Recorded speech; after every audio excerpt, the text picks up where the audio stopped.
Chris. We are here, and we are live for episode 10. A little bit different than usual. New setup. New setup, yeah. First and foremost, new setup. Just you and I this time. That's right. Something new as well. That's something new as well. Usually we have an awesome guest here with us, but just due to some schedule changes, some people having to cancel, shift things around, this and that, we ended up kind of just rolling with the punches to where we have nobody this week. So, well, we always talk about us. amor fati on this, right? When life, That's right. When bad things happen, you got to respond, and everything happens for a reason. So, amor fati. I love that. Got to do what you got to do, bro. Love it. Love it. I constantly think of that now, especially like when we text and there's certain things we were texting about earlier this week and stuff during the Cleveland snowstorm. I hope everybody, by the way, side note, anybody in Cleveland stay safe during that. It was bad. It's crazy. It's crazy. I love the meme from like the Day After Tomorrow movie where they were like Cleveland. You okay, Cleveland? Yeah, that was funny. But nonetheless, just like when you would say stuff, it was like, okay, amor fati. Like you could say, oh, unfortunately, it's not going to work out, or oh, the home sold, or this and that. Unfortunately, well, like maybe, who knows? You never know. Have you ever heard the story of the Chinese farmer? There are probably a lot of stories about a Chinese farmer. Sure. So there's one specifically that I learned and that I've heard. And in short, it goes like this. There was a farmer and his son. And one day, the son was out in the field taming the horses, and one of the horses got away. And then the whole village that night came back to the father and said, we heard about the story of the horse getting away. That's quite a shame. And he said, well, maybe. And then the next day, as the son was out in the yard or in the field with the horses, the horse that ran away came back with four other wild horses. And the whole village came back and said, well, that's just great. We heard about the news. That's great. And the father said, maybe. The next day, the son was out there with one of the new ones trying to tame it, and it bucked and it kicked him off and he broke his arm. Okay. That night, the villagers came back and said, we heard about that. We hope your son's okay. What a shame. He broke his arm. And the father said, maybe. The next day, the recruiters for the army came, and they looked over the son because he had the injury, right? He didn't have to go or sign up because he had an honorable injury or whatever. And the whole village came that night and said, we heard what happened. Your son doesn't have to go to the war. He gets to stay with you. That's amazing. And he said, well, maybe. And the whole moral of it is just to essentially have the perspective on life of not judging something according to good or bad, a circumstance. We look out at our circumstances all the time, at the external things that we see and believe that, oh my gosh, that was a good thing that happened. Well, maybe. Yeah. Essentially saying you never know. There's the law of infinite possibilities in the universe, amor fati. It was meant to happen, the love of fate, something beyond us that in a way kind of is out of our control. I think we can control somewhat with attitude and perspective and this and that of the circumstances that happen. It's more or less our reaction to it. I love that Stoic philosophy and the whole life to live in that, that Stoic morale. That's and everything. Right. And it is very powerful, especially now. I mean, we're 26 years old and we'll both be 27 this year. Life just hits you so much faster and so much quicker than what it did when you were in high school and everything. Because if you think about it, really one of the worst things that could happen to you on your level in high school, maybe you get a bad grade on a test, or a girlfriend breaks up with you, or your heart's broken, or you lose high school stuff, right? Yeah, that was I mostly got made fun of. Probably not you. I'm just kidding. Yeah. But and then or you lose a game or a match or whatever. Like in the grand scheme of things, those are really just to help prepare you for life. Like once you get a little bit older. But now that we are older, it's like, man, that stuff is real. That adversity had definitely helped me become who I am today. So it's like at the moment it really sucks, and you don't know what's going on in your adolescence, but then now we're in the thick of it for life. You know what I mean? And now we're knowing how to respond to it, because bad things do happen. Yeah. And it sucks because you think like, why do bad things happen to good people? But like, why does that exist? Why, like, if I'm such a good person, I do everything good, why should bad things happen to me? Well, that's not like how life works. Like, bad things happen to everybody, not just good, not just bad people. So it's understanding that and responding to that and understanding that, dude, amor fati. I mean, things happen like this. So, Chris, remind our viewers again who it is we are and what we do. Hey guys, both Dominic and I are loan officers here at Liberty Home Mortgage. So if you or anyone you know is looking to purchase or refinance a home, please email us at the elevateclepodcast@gmail.com. Subject line, looking to purchase or refinance a home. Email's in the description. The perspective, as far as just allowing yourself, because here's the deal, is like you can look at it one of two ways. Or maybe you could look at it multiple ways, but nonetheless, one of the ways you could decide to look at it is everything happens to me. I'm at fault. I'm the victim, whatever, this and that. Oh, life sucks. Things are hard, this and that. There's sickness. There's illness. You focus on that. Mm-hmm. But you could also very well put the perspective on, hey, listen, you know what? Bad things do happen to people, to good people, to a lot of people. And for a reason beyond what it is I think I can even control or comprehend or understand. And I'm really starting to come to peace with the fact that maybe I'm not meant to understand everything too, as far as what's going on here, what we're doing, why we're in the race of business every day and what's it for, and this, you know what I'm saying? Like with all of that, and what are my goals and what do I expect of this life, and just more or less kind of pumping the brakes on that and taking the pressure off and just allowing myself the opportunity to just kind of ease and ebb and flow through life. Yeah. So then saying, okay, amor fati, the love of fate, having the perspective that the deal fell through, good. Okay, move on to the next one. Mm-hmm. Maybe there was a connection you made through there. Mm-hmm. Maybe there wasn't. Maybe there was a lesson you learned. Maybe there wasn't. It's just what it is. It's not something people, I think, oftentimes take the deal falling off, the person walking out of their life. They didn't get at the interview, they didn't get the job. They take it as a happenstance happening to them, that they're almost like subjected to that and it's against them. Yeah. Where if you can think of it in that regard too, you can also easily shift your perspective and have the perspective of it was meant to happen.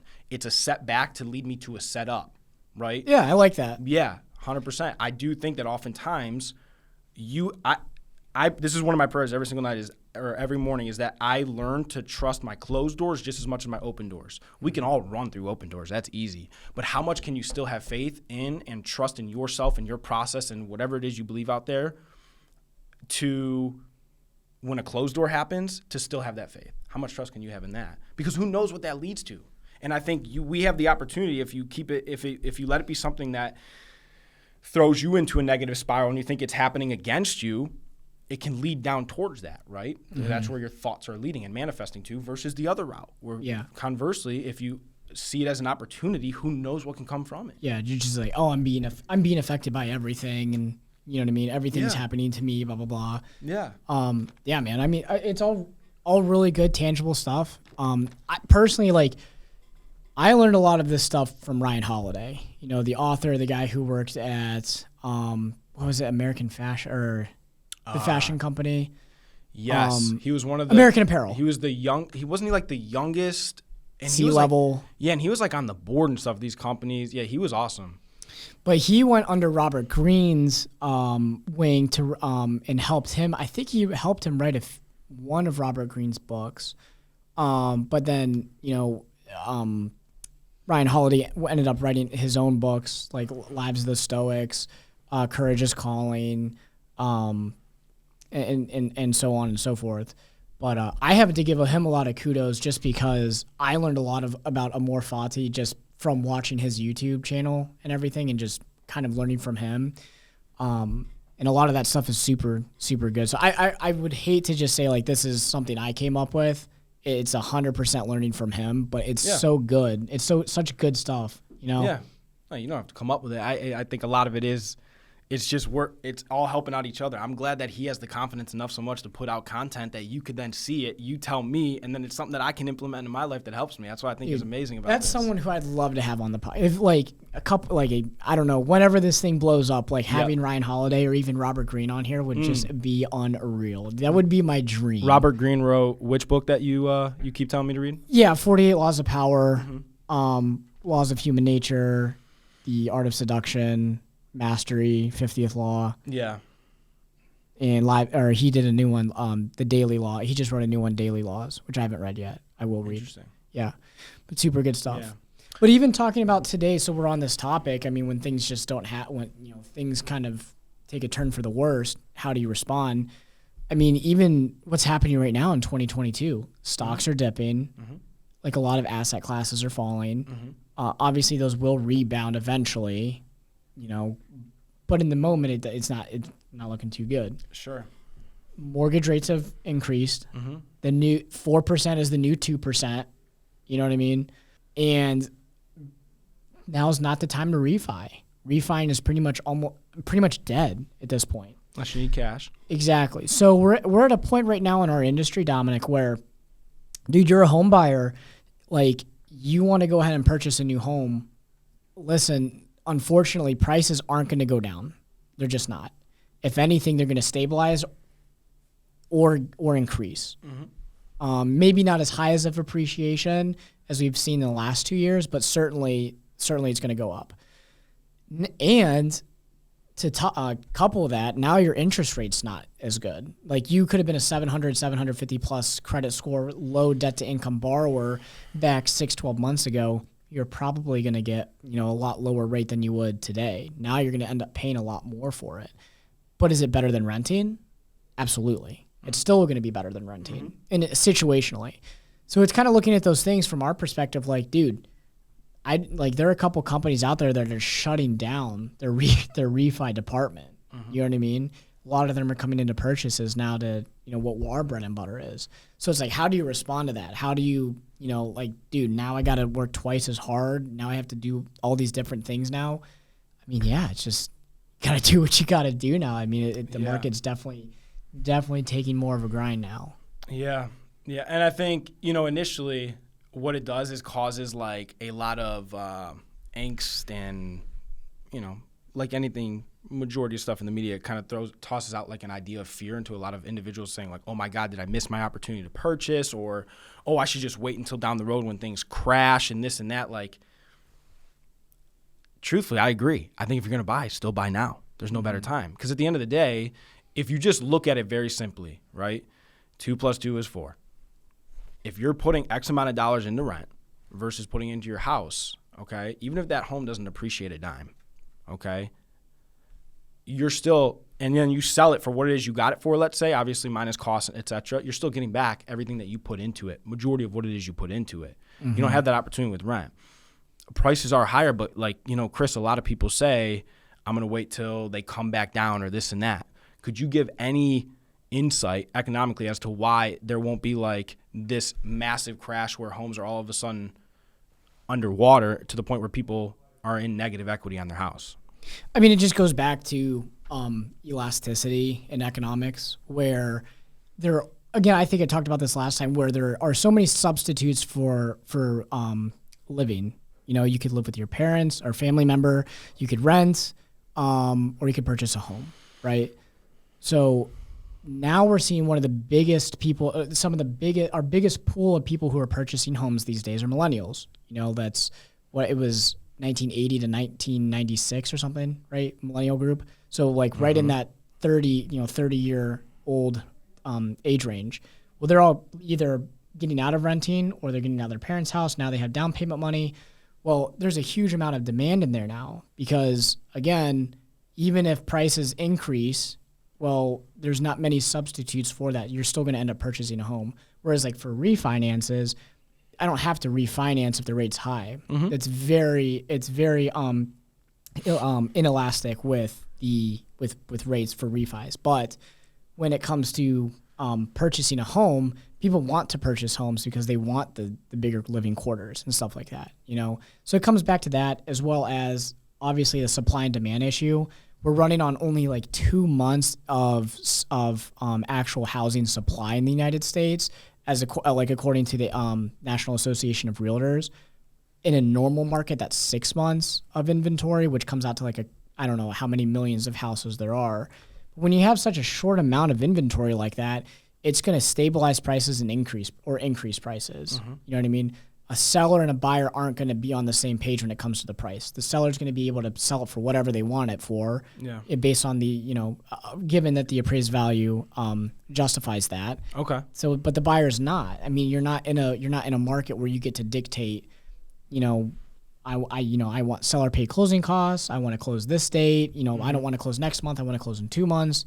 They're not on the same page. They're not going to be able to be in that equilibrium. Sure. So we'd have to have like a huge, it would have to be significant, for like a big sell off of homes or a massive influx of. Do you think that?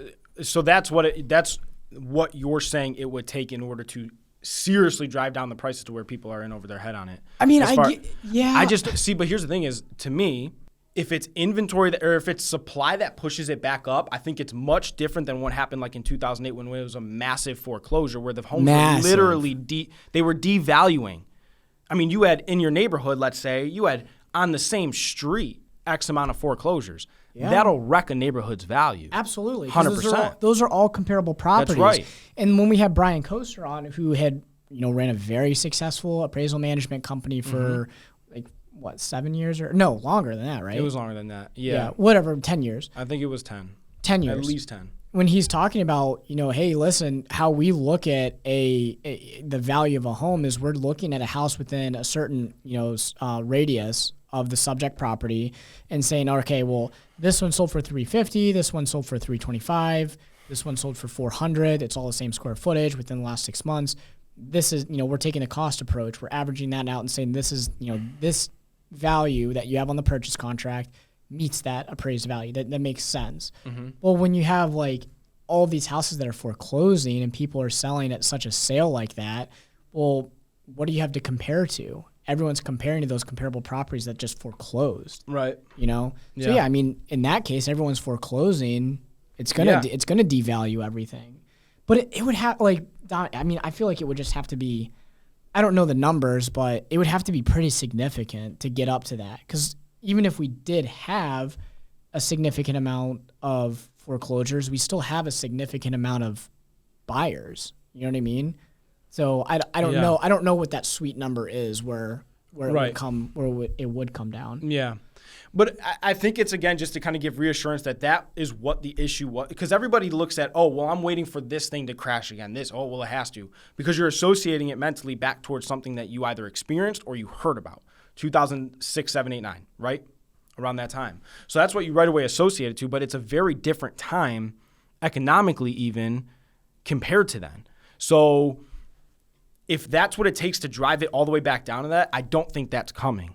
Right? I'm not an economist, but I don't think that's coming. I don't think we see a massive foreclosure, kind of wave swipe through our country. I think, if anything, if supply does drive up massively, like on a huge influx in a short amount of time, I think all that does, because of how many buyers are out there, is that attracts even more buyers. So I think it either constantly weighs towards the buyers always, where you're always going to have at least multiples now. I just think that's where it is. I mean, the generation buying right now, the baby boomers kids, right? No, the biggest, Hesh always says it, the biggest decade for who? Because of Gen Xers, right? The millennials. Is it millennials? Are you saying the children of, like we're millennials? Mm-hmm. Are you saying the children of the generation before? No, Hesh always says this is the biggest decade. Yeah, for millennials, yes. For millennials. That's what I was saying that. Okay. Yeah. I was saying the kids of baby boomers. That's not what I meant. Millennials, okay? Yeah. If anything, that just attracts more people to purchase anymore. So that right there is going to obviously, I think it either it weighs in the way of buyers, even if there's a huge influx of sellers. You're right. Right, and even if because all the supply chain issues and this and that from COVID, let's say there's a massive influx of new built homes as well. That's only going to help propel even more selling, obviously, for then the people who are on their third or fourth home, ready to go into their forever or their second, whatever it might be. They're going to build. Again, you're just attracting more people our age and even coming younger than us right now over this next decade, where I don't think it's ever going to sway to the point where it's like it's going to dramatically drop prices and people are going to have no equity in their house that they actually owe on, negative equity. Dude, there are too many advantages in the United States to own a home. There truly are. Mm-hmm. You have appreciation, principal pay down, tax benefits. You know what I mean? Like, you look at, when Dave Ramsey he interviewed 10,000 millionaires. They looked at, hey, where are all your assets being held up? For like a good majority of those 10,000 millionaires, it was 401k and their home being paid off. So they have two huge asset classes that are helping your net worth. You know what I mean? Mm-hmm. It's not like that in other countries. That's right. You know what I mean? Like in the United States, we're taught, hey, this is the American dream. Get into debt, purchase the home, and you're living the American dream. Mm-hmm. A lot of other countries, it's like debt is very bad. Like Right. they don't have incentives like we do in the United States, where hey, owning a home is a good incentive for your taxes. It's there to build wealth. Other countries don't see it like that. So we're taught as as Americans, listen, you want to get into a home. That's the goal. You want to do that. You want to be able to say like, hey, this is your home. This is a house that you've taken on debt with, So I don't think that's like people are always going to end up purchasing because we have that mindset in the United States. So even if there was a huge influx, like you said, like if there was a big influx of new construction or foreclosures, the millennials are still going to be they're still going to be there. They're still being taught, listen, it's still the American. I don't care what purchase. It doesn't matter how much you're paying for this house. Get the house. You want the house, So Same thing with the rate too. It doesn't matter. It doesn't matter what the rate is. That's it why, doesn't matter. And again, that's why, like, if you listen to our last episode 9 with Melissa Smith, our VP, that's why her story involves being with Hesh in a purchase-driven shop. That's why he always stuck to that, kept it very vanilla. We're going to do FHA, VA, conventional, and USDA loans, right? Purchase-driven, okay? And look what happens when you go through these ups and downs in the market, such as what we're facing now, is because he understands, and it is just it's a clear fact, purchase is not rate driven in that regard. You're going to purchase. I mean, people were purchasing when rates were 14, 15, 16% and higher. They were purchasing when they were 8, 9, 10. I mean, when I first started, I think the first one I wrote was like a 4.75 or like a 5 1/4. Really? Mine was 5.75. There you go. And that was only 3 months. Yeah. There you go. Yeah, it was. It was only 3 months, August to January. So, and that's why you see that happen. So you're going to see a lot of these mortgage companies flood over to trying to run these purchase shops, which is where it's wonderful to be driven, or to be on the boat that's driven by an individual like Hesh, Melissa, Ian, all them, Michelle, Amber, all them, just because of the fact that they understand the model that will outlast all of this and obviously help us all integrate into that to grow successful businesses. Because again, if you're just flowing with the market as to where it goes and you were jumping over the ship of refis because there was a huge boom, you made a lot of money, you did well. Now you got to jump back over to purchases where it's just a different beast. It really is. It's a way different beast, which is why in that meeting 2 Mondays ago, he expressed those stats to us. And like he was saying that about that individual on, LinkedIn who reached out to him or whatever, or made that post. 300 closings. That's right. That's right. It's a walk in the park if that's the business you're in. All you have to do is sell the number. That's all you have to do. Yeah. Purchase is way different. You got to sell. You have to have service, which is why, it's huge. It's customer massive. Service. Massive. It's such an communication. The numbers got to be there. That all equal, but there's so much more, and that's what I think has been huge in my calls with individuals as well, as just saying, hey, listen, whether I'm the person for you or not, make sure this is what you're shopping around for. We're all going to come in line with each other. We really are. We are. But you got to make sure that you're comfortable with who it is you're working with and build that relationship with that individual, because it's a much different process than just going through a refi. At the end of the day, you don't have to sign any dotted line. You live in the house. With this, you got moving trucks. You got your kitchen in boxes and this and that. It's very important on who it is you work with. Yeah, it's that customer experience, like John DeJulius on what was that, episode 5 or 6 that we had? I would say 6. Yeah, I want to say. So when he had on, he's like, dude, if anything else, you may not have the branding, the money, or the thick, deep pockets to be able to do X, Y, and Z, but the one thing you can control is just your customer experience. That's right. And I think that's huge, because buying a home is such an emotional process. Like even when I bought my home, I was just like, dude, when's the appraisal? Like when are we getting that? You know what I mean? Yeah. And it's nerve wracking, because it's almost like you're getting further into your adulthood. Like you have I feel like half the time in life we just have checklists we're checking off. Like, hey, I'm checking off going to college. I'm checking off getting married. I'm checking off getting the dog. I'm checking off getting the house. I'm checking off kids. You know what I mean? There's almost I hate to be as mundane as that, I guess, but in the grand scheme, that's kind of what it is. I mean, obviously when you zero in, I guess what I'm picking up from what you're saying behind that is rather than making it about checking things off the list, it's an emotional thing. Make it an exciting thing for you in anything that you do in life. You got to be more present. Be in the moment, not just try to rush through things to just get them to just say oh, that's okay, I'm at that next stage of life for this and that. Those are monumental things, and purchasing a home is a very monumental thing. I want to talk about that, Roy. You said like living more in the moment. Haven't you been doing that? Like you've been being way more self-conscious about everything, haven't you? Yeah. So I think what I realized is at the end of 2021, I faced my version of, and I know there's so many differing opinions about what burnout is and this and that. You know, a lot of people will say, oh, it's a lack of motivation, this and that. And you know what? Sure, maybe that's part of it. But I think what I came to realize at the end of 2021 is that I wasn't massively happy with what I saw that, or with the goals that I feel like, kind of like the mimetic theory, that I feel like were put into me just from my domestication in life and growing up and this and that, and like what I thought I wanted to be successful in this and that, to realize that there's numero uno that you always have to take care of, and I let that lack. I slipped on certain things that allowed me the opportunity to feel like I was living a more fruitful life, right? So I think for me, what I have realized going into 2022 is I need to slow things down myself and not think so. It's good to have the big picture and the vision, but also to remind myself to be like, that stuff only happens and comes together when you're here in this moment.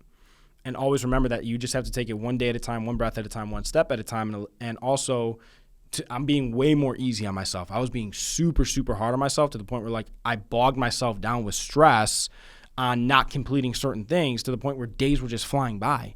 And it's almost like a blackout where you're like, dude, like, you're sleepwalking. Yeah. You're sleepwalking through life. Yeah. And I don't want to do that just for the sake of money. I know there are people out there who do, and there are billionaires out there, people going, dude, God bless. That's fine. That is fine. I see no difference in level of who it is we are as humans, but I think to me, it's just a matter, Chris, of just bringing things back within myself and just really asking myself, what is it that I want and why do I want it?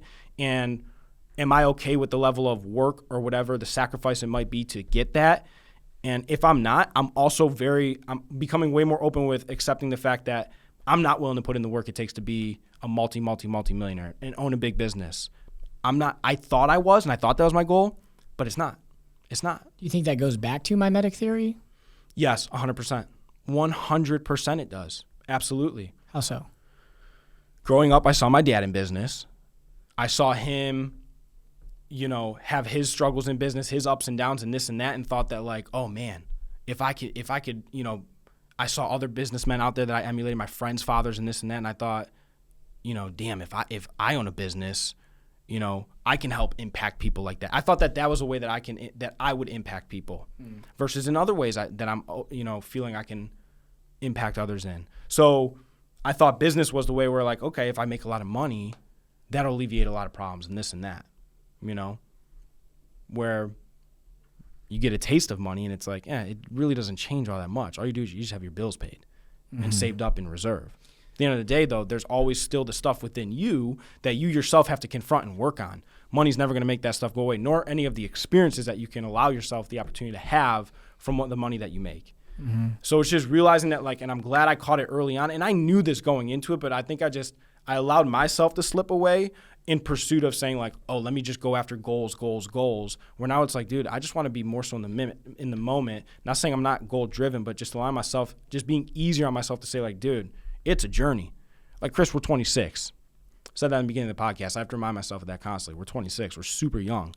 And the majority of our listeners, I believe they're around our age as well. We're super, super young. You may have massive aspirations to do big things in this world, and that's completely fine. That's awesome. You need that. But at the end of the day, like, don't forget you're 26, and the journey is everything. I think, too, it's what do you truly want in life? And I think it's good that you have realization like that. Like, and yes, it does go back to mimetic theory. Are these my goals? Are these my goals? Or were these goals, brought on to me because of my experiences? You may have the overarching goal of saying, hey, I know for a fact I'm passionate about this and I know I want to help people. Well, now you're being dragged in two different ways. It's like, well, I know that I've seen my dad and his business buddies. Man, they've helped a lot of people. It's business. It's got to be business. I got to go to business. Like that's just the way I got to go. But that's not who you are. That's not who Dominic DiFranco is. Like he's there to help people, but maybe it's not through business. Maybe it's maybe it's this, maybe it's that, or whatever it may be. And it may take time to be just like, maybe it's a numbers game where you're just like, all right, well, I'm really inspired by this. And I really want to pursue this. This is truly something that makes me happy. And that was another one of my questions. And you said, like, my goal is to live a fruitful life. You know, I think it's, what does a fruitful life mean to you? You know what I mean? Sure. And I think that's huge. I think living a fruitful life is just being able to not sleepwalk. I mean, Param, who we're going to have on in end of February, talks about like just being a robot through life. You know what I mean?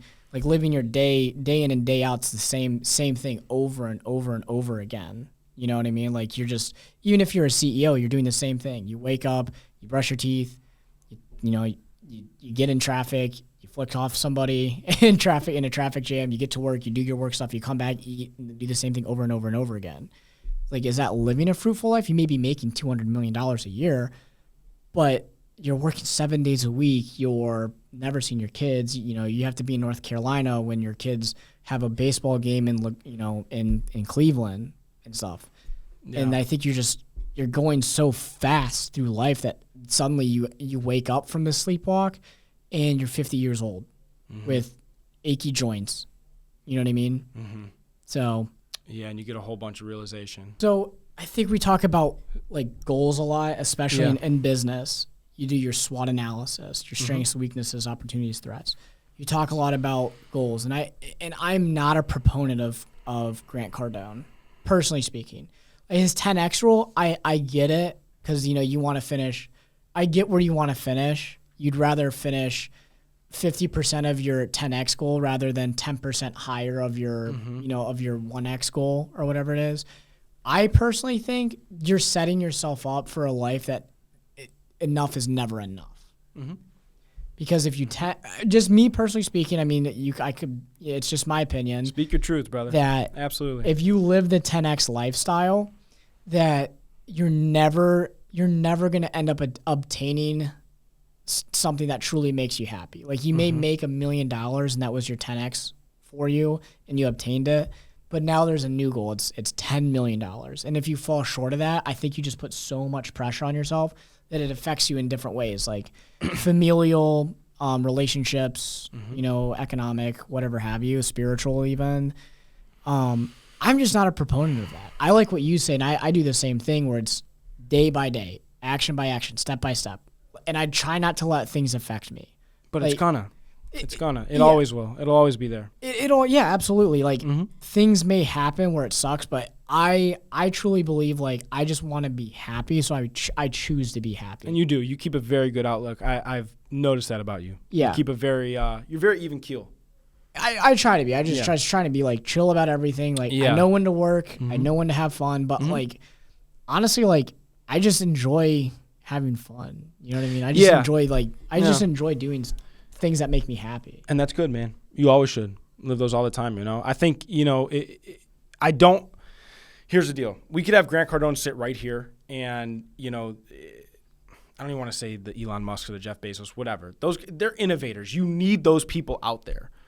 Are those guys? I mean, there are CEOs out there. Who was the guy that you sent to me? It said he meditates 40 minutes a day. That's what he attributes. Ray Dalio. There you go. Which is of who? Ray Dalio owns Bridgewater Associates. It's Bridgewater Associates. The biggest one of the biggest hedge funds in the world. Okay. There you go. He attributes it towards meditation, something within himself. So that guy is awakened to the fact that I am just he's living in the moment, but he's constantly opening himself up to greater abundance and greater good that he can manifest in this life. He's not sold on selling his soul to money to where he's completely gone. Is a Grant Cardone maybe doing that? Sure. Does he eventually maybe get to his deathbed towards the end of life and say, damn, I wasted it all? Potentially. Maybe. Maybe he doesn't. Maybe he doesn't get it in this lifetime. I just know for me and the people that I surround myself with, you being one of those individuals, it's constantly like a thing on our minds where I know that the pursuit after this is not something that I want to completely sell myself out to. There are those people out there who want to do that. Sure, that's completely fine. That's their journey. But me, myself, I'm too awakened to the fact that I'm here for something different, right? I'm not, I trust, here's my biggest divide and my biggest temptation. I have massive temptation towards money. I do. I really question constantly, like, what if I sold myself out? What if I just busted my balls nonstop and missed the kids' games and this and that? What if I did that? and I went and got the big house and the cars, and I lived the lifestyle that I see on some of these videos or this and that. Like, it's funny. You have a motivational video, and what do? They show yachts. They show money, the car. Like, as if that's the attainment. That's not the attainment. I know that I'm here for such a short and temporary time. That time could be literally when I get in my car today, or it could be when I'm 99 years old. My goal is to hit 100. Don't know why, it just is. Yeah, me too. Yeah. I got to see 3 digits. I want to. But nonetheless, and I know I will. But nonetheless, like, God willing, to me, it's like I see that as such a puff of smoke, the money, right? The money to me is just a medium of exchange that I need constantly in my life to be able to service myself in this life to be able to thrive, okay? Right? You need money for food, water, shelter, this and that. I don't see the need to chase after money in such an excess form to the point where all I'm doing is setting constant goals for myself about money. My first year in business, I made X amount of dollars. I said, okay, how do I make more next year? How do I double it? You go out and you do it. Mm-hmm. Then I said, okay, how can I do it again? And then I quickly sat back. I was like, holy shit, this is going to be nonstop. And I don't want that. It stressed me out. So I have to get real comfortable with understanding that my temptation will be towards that. And it might pull me sometimes. My ego is going to try and get me to the point of saying, oh, well, you're being lazy. You're not living up to your full potential, right? But again, that's something that I confront myself and have to say, like, that's not my path. I don't feel that's my path, and that's not my path, and I can live in the truth of being comfortable with that as well. And knowing that I'd rather see the day-to-day moments and say, rather than blacking out for 50 years and just making business relationships and this and that and making all this money and getting to the point where you say, well, holy shit, it all went by. What if in that time that person didn't realize the people that were there to help catapult them to different things, and they bypass those people, they brush people off, and you just look at them more as an item versus an actual human soul right next to you or across from you or in the room with you. Mm-hmm. And that's not what I want. I'd rather live, I have my, I know a certain amount of money that I want to make. I have it in my head. I know exactly the amount that I want to make each year to continue on the path that I see my path on. Listen, here's the thing too. We talk about doing business stuff all the time. I'm very attracted to that, and I want to do that. But I'm also way more invested now this year than I am in business in myself. Getting back to that, making sure my health is on point, my mental well-being, my spiritual well-being, because none of the other shit you do or any of the striving you do after any goal you accomplish or anything means anything whatsoever, means nothing if you yourself aren't there to enjoy the journey along the ride and to take in each experience and allow it to be something that is allowing you the opportunity to live a more fruitful life. You have to slow down and smell the roses. You gotta slow the hell down, be in the moment, and understand that even the person that you hold the door for at the gas station that smiles and says thank you, the woman, right? Take that as something as like a breath of fresh air, something to be grateful for. Versus if you're constantly moving. I mean, there were days last year I feel like, oh my God, I was running out of this office where I left and I was like, dude, I don't feel like I had a meaningful conversation with anybody. And if they even tried to have a meaningful conversation, I probably brushed them off like a dick because I thought that my time was more important because I was I was busy. I was on CEO shit. Like I was locked in. Fuck that. I hated that mindset of myself that I created to the point where I look back and I'm like, that's not me. That's not what I want, and that's not what I'm going to continue forward on. This is a journey, dude. There is no destination that we will ever get to. Grant Cardone or any of those people or even ourselves, to just look at it for us. We will get to that destination, and then there will be a new one set. And is that good to strive for things to keep us along? Yeah, because nature, if it's either growing or it's dying, 100%. I'm with it. But what are you after, right? What are you after? What is beyond that you think you're going to get to that's going to help fill you up more? Because whatever it is, it's not there. It's something that you got to find within yourself along the way. And that's what I'm getting back to, is realizing that, because I knew it. I just let it go. It's realizing that and then even going deeper beyond that to allow me the opportunity to then have a more fruitful business, more fruitful relationships that are built on authenticity versus me just trying to get something out of somebody. Because I have a goal. I want to make $500,000 a year, so I'm only here for the business. If we're not talking the money, I don't want to talk, right? Kind of mentality. See what I'm saying? So it's just getting back to just taking the more wholesome approach and understanding, man, this thing is a puff of smoke. What even is life, dude? We just show up in this suit one day and you know what I'm saying? As we close, I do have to 100. I've talked to Ian before I leave. Yeah. Got a loan blown up. But like, dude, we're all tripping a little bit. We're all wondering what the hell we're doing here. This life is crazy.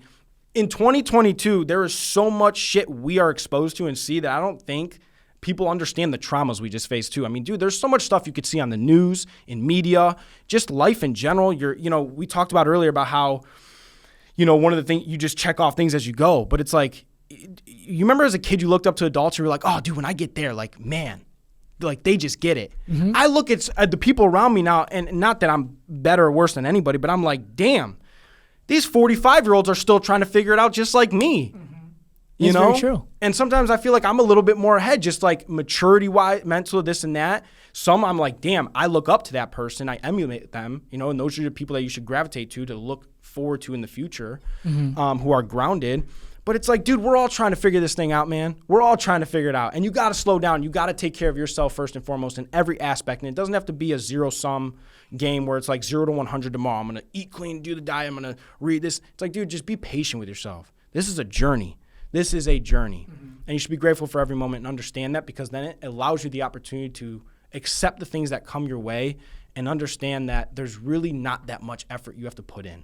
Yeah. There's really not. Because the more effort you're trying to put in, you're just gripping the wheel of life, and dude, none of us can turn it. None of us can turn it. I just think in the United States, we're primed like that, though. That's right. Go, hustle, you sleep, I grind. Exactly. 7 days, yeah. Where it's like, you don't have, like, I think one important aspect of life is being able to have a multitude of perspectives and understand different cultures, because they obviously have different ways of thinking, and that's very gratifying. But as an American, you don't really have that luxury as much. That's right. You don't really, we are taught like, hey, you want to be successful. An easy way to success is just putting in hours of working overtime, constantly working, and you get maybe a week vacation, 2 weeks vacation that doesn't roll over into the next year. Personally, that's not very fulfilling. Like, I think traveling is like a right. Like, you should be able to have a fulfilled life. You should go ahead and travel and get different perspectives. I think that's just like a very American thing, is just grind, work the 80 hours, miss your kids' games, get into debt. I feel like that's just very American of us, which is like, there's good and bad things with everything. Like, I love our country, and I think it's, we have an amazing setup. Is it perfect? No, but it works. And I just think there's other things we can do better. There's other ways of just like how to have a outlook on life. You don't have to have a fulfilled life. You don't need money. You don't need tons of money. Obviously, you want to be able to have money to do anything that things that you want to do. I don't know, like, it just in different countries, you just have different ways of looking at life to live a fruitful life. You're not working as much to be able to, live that fulfilled life. You have more travel time and stuff like that. Sure. There's obviously a give and take with everything. Yeah. So I think the big thing to highlight of what you said is perspective, because here's the deal. I think a Jeff Bezos or Grant Cardone, because we better understand his attitude. I don't really listen to Jeff Bezos interviews or anything like that. I just see his face all the time, his bald head. Yeah. And so that's all I know. I don't really see his character.